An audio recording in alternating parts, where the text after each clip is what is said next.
ओम श्री गुरु गोपाल नमः। ओम गुरुदेवाय नमः। परम श्रद्धेय पूज्य गुरु महाराज जी को दास गुरु के चरणों में कोटि कोटि चरण स्पर्श। कन्हैया झा। गुरु जी, मेरा प्रश्न यह है कि आजकल पूजा पाठ जप अनुष्ठान बहुत होते हैं, पर उनका प्रतिफल क्यों नहीं प्राप्त होता है? कृपा कर मार्गदर्शन कृपा करने की कृपा करें। जय महाराज जी की। आशीर्वाद हो बेटा आपको कन्हैया जी, और बहुत साधुवाद प्रश्न करने के लिए। देखिए, हमारे यहाँ सनातन जो वैदिक परंपरा रही है, ऋषियों की प्राचीन परंपरा है, उसमें अनुष्ठान करने के बहुत कड़े नियम हैं। कड़े नियम यह हैं कि मुहूर्त में जैसे शंकर जी का हम पूजा करते हैं, उससे उपास देखना, अग्निवास देखना, हवन करने के लिए शुद्ध आहार लेना, शुद्ध नियम रखना, कई एक अनुष्ठान की बहुत सी महत्ता है, महत्व है।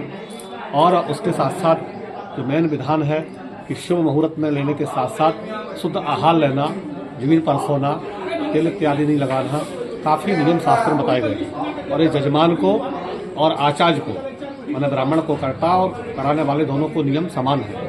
ब्रह्मचार्य का पालन करना, सत्य पर आश्रय रहना, क्रोध नहीं करना, ऐसे अनेक नियम हैं। और उचित उसका परिश्रम दक्षिणा ब्राह्मण को, आचार्य को देना, यजमान को भी त्याग की भावना रखना और आचार्य को भी त्याग की भावना रखना, दूसरे परस्पर होकर के दिव्य अनुष्ठान का आयोजन करना।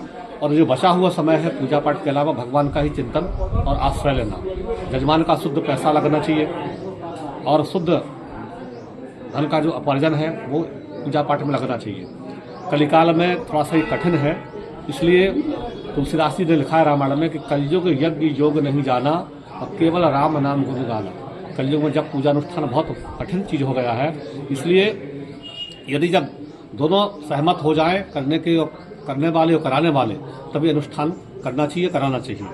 क्योंकि कलिकाल में कहा गया है कि जिह्वा दग्धौ परान्नयनो, मनुष्य का जो जिह्वा है भोज खाते खाते, अन्न खाते खाते पराया, वो जल चुकी है। जिह्वा दग्धौ परान्नयनो और हस्तौ दग्धेत प्रतिगृह्या, मतलब हाथ जल गए हैं दूसरे का पराया दान लेते लेते, तो हस्तौ दग्धौ प्रतिगृह्यात, और परा स्त्री धीरे मनौ दग्धौ, दूसरों की स्त्रियों में, दूसरों के दर्शनों में मन उसका जल गया है, तो कथम कलो